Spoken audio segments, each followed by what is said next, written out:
Welcome to the Positively You podcast. I'm your host, Jessie Larson, and I'm passionate about helping you shift the way you think so you can create a life you're absolutely obsessed with. Each week, I'll be bringing you a guest or a thought that's going to help you feel more optimistic and equipped to take real action.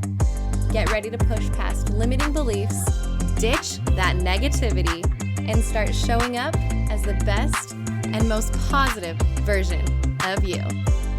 Girl, let's do this.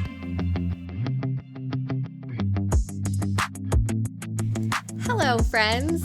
Welcome back to another episode. I'm super excited to hang out with you today.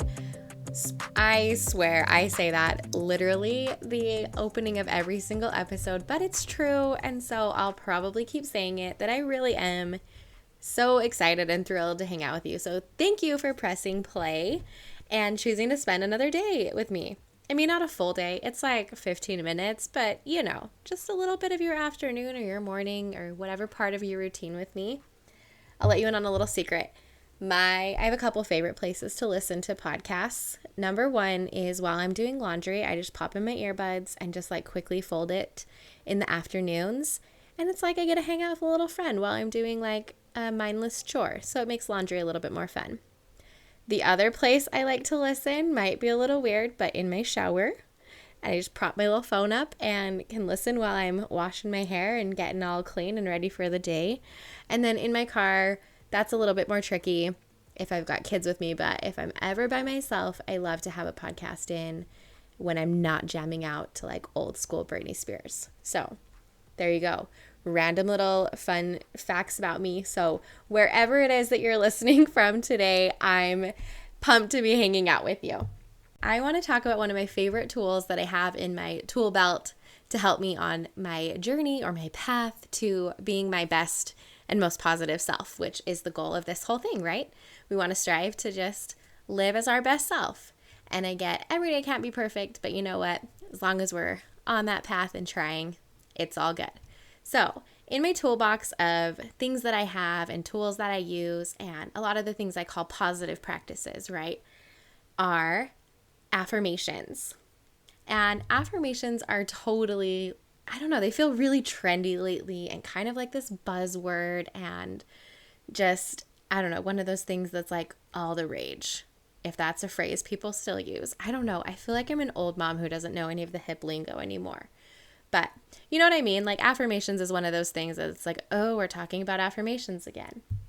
But they really are a super awesome thing to have in your toolbox. So let's chat. I wanted to talk about how I use them with my kids. And I want to tell you the number one affirmation that I think literally every single person should use. And I normally don't have like a one size fits all thing for people that I think everyone should do this one specific thing because we're all so different and in different stages of life and from different backgrounds and yada, yada, yada. But this one affirmation, I promise you that everyone needs it. It is so important. It's so good. I'm not going to tell you right now. You have to stick around. Da-da-da. Me being a little teaser. All right. How I use affirmations. So they can be super weird. Like you can feel so silly when you're doing them. I remember when I first started that I really felt dumb and I would not say them out loud. Like you'll hear people that say like, look in the mirror and say these things. And I was like, no, that's really weird. And I feel so silly and I don't want to have like my kids overhear me or Connor, my husband, overhear me because he's going to think I'm like a total nut job, right? But start wherever you are. If you need to write them down just as a journal entry, that's fine. If you can just say them in your head while you're like on a walk or meditating or whatever.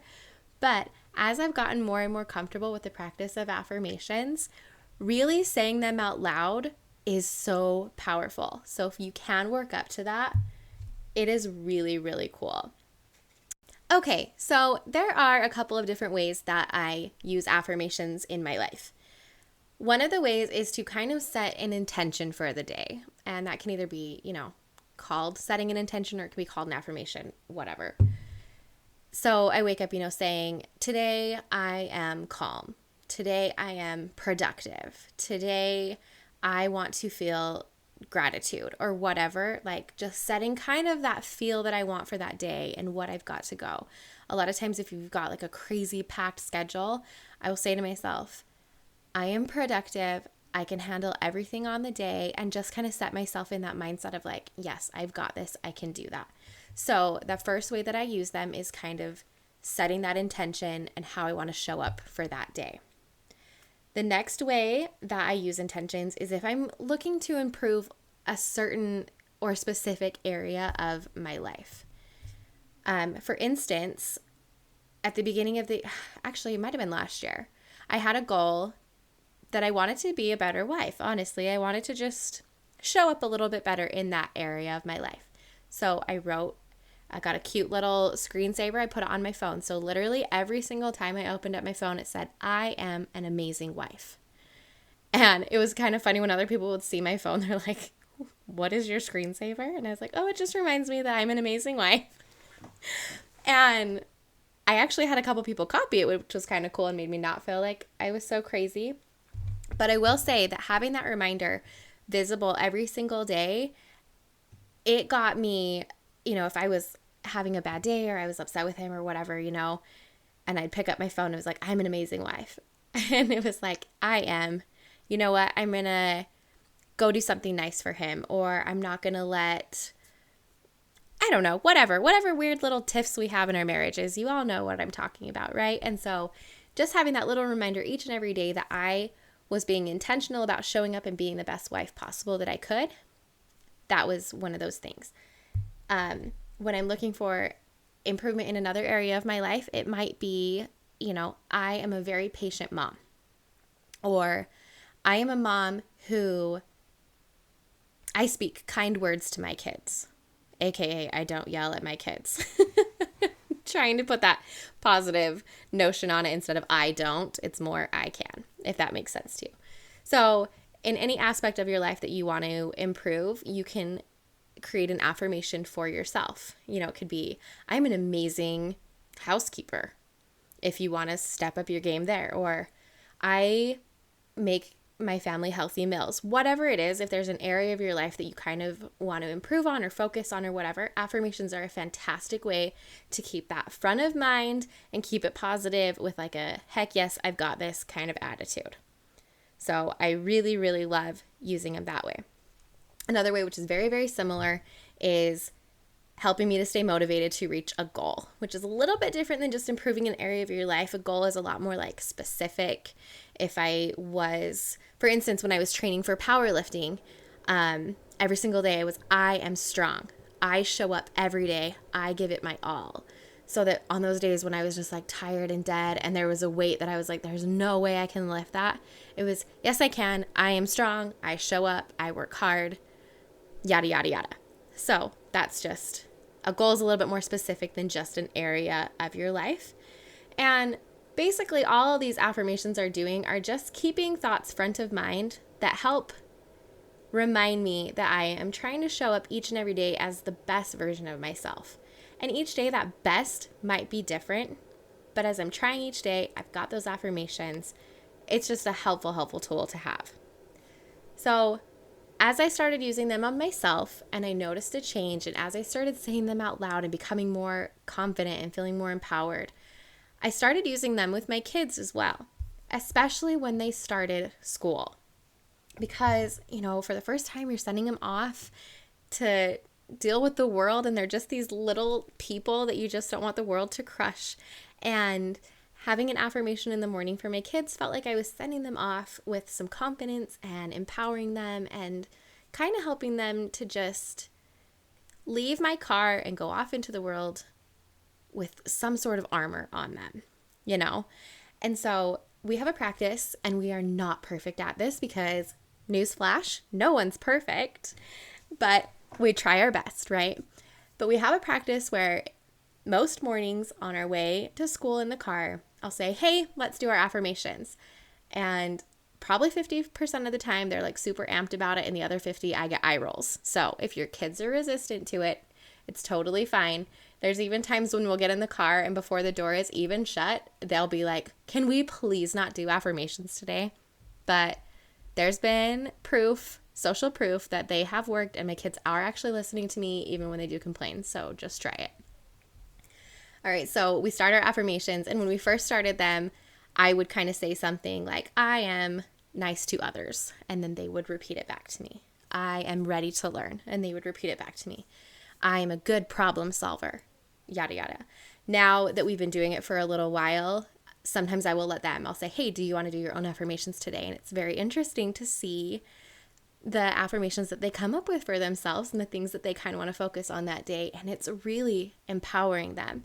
And there's even been instances now where my oldest, who's 9, he'll be overwhelmed and I can kind of see him stopping and being like, it's okay, I've got, and like doing an affirmation. And he's even like inserted himself into adult conversations, which isn't the most ideal, where he's been like, hey, let's calm down and let's breathe and let's say this out, like we are calm. And the adults are like, who are you, little 9-year-old person trying to solve all the problems? But I'm like, oh, they are listening. So if you do experience some resistance from your kids thinking that affirmations are crazy, just keep going because something will sink in. So that's how I use them for myself and in my personal life, how I help my kids use them. And I think they've been game changers for us. So implement them how you will. The one affirmation that I want to share with you that I think is number one, is the most important. Everyone should say it. It should be in everyone's toolbox. Everyone should wake up and say it every single day to themselves. Okay, backstory. When I first started doing the affirmations with my kids, and I would say something and have them repeat it back, I would do it one at a time. And so I'd start out and I'd say, okay, let's do your affirmations, Liam. I am Liam. He'd say, I am Liam. I'd say, I am smart. I am smart. I work hard. I work hard. And then yada, yada, yada, we'd go down and I would get to my daughter and it would start hers. And I would say, I am Annabelle. And I didn't realize that I was starting each of their affirmations by stating their name and who they are. And it wasn't until I had a conversation with Connor, my husband, the other day about kind of identity and not tying your self-worth and your identity to anything outside of yourself, and how when you do that, you can kind of feel lost when that thing goes away. Like as moms, right? We tie so much into that identity. I'm a mom. I'm a mom. I'm a mom. And then suddenly our kids are grown and we're like, who the heck am I? And the same thing with like, if you've grown up, I remember in high school, right? If you did sports or something and then suddenly high school's over and you're like, I'm not a basketball player anymore. Who am I? Or I'm not like in student government anymore. Who am I? And so it's not rooting your identity and your self-worth in something outside of you. It's rooting that identity as you. That you don't need a title, you don't need an accomplishment, you don't need anything outside of yourself to be worthy and to be awesome and to be amazing and to be important and valuable. So without even knowing it, I was giving my kids this affirmation that was more powerful than any of the other things I could say. It was more powerful than saying, I include others, which is amazing, or I'm willing to work hard, or I ask questions when I don't know the answer. Those things empower my kids so much. But number one, when they get out of my car, the affirmation they say is, I am me, their name. And after we had this conversation, me and my husband, about identity and that self-worth, I was like, oh my gosh, I'm doing that for our kids. And I wasn't intentional about it, but now that I am. And so then I've started incorporating that into mine. I wake up and I say, I am Jessie. And then from there, I am a mom. I am a wife. I've got all these other things, but at the end of the day, I am Jessie. And that is enough. And that is why 100% that is the most important affirmation, because it's so hard sometimes to just sit with just ourselves, being raw, being vulnerable, and having that be enough. You are enough as you. And I just want everyone to know that and everyone to feel that and to just be proud of yourself and feel confident and feel important and worthy and valuable and loved, because you are. And these affirmations that I share with you and that I want you to try to incorporate into your life, I think they will help so much. They just help have positive things front of mind and have those goals and those intentions and the way that you want to feel front of mind. So I challenge you to start incorporating affirmations if you have not. And if saying them out loud feels weird, that's totally fine. Write them down. Write them on your mirror. Say them to yourself. Whatever you need to do. But really, I really want to challenge you to just start putting them into your routine and somewhere into your life. And start with that number one, I am me. And sit there for a second with that and just feel how awesome it is just to be you. Oh my goodness, friends. I wish I could hug each and every one of you, because I'm just radiating like so much love right now. I'm just like lit on fire for you. So I hope you feel it. I hope you know how amazing you are. And I will see you next week. Thank you so much for hanging out with me again today. I'm so glad you pressed play. Before you go, I wanted to tell you all about the new community I've created to be able to dive deeper into the topics we discuss on the podcast together with you. In this group, you can surround yourself with support and conversations as we all work together every day to show up as the best and most positive versions of ourselves. I can't wait to see you in there. To join, just head to jessielarson.com and hit the big pink button right at the top that says Positively You Community. And remember, sharing is caring. If you enjoyed this episode, help others find it by sharing a screenshot and tagging at positively.jessie on Instagram. And if you're really feeling the love, make sure to leave us a review on iTunes. Reviews are pretty much magic for podcasts, and it helps this show get into the ears of more amazing women just like you. Thank you again for listening, and until next time, have an amazing week.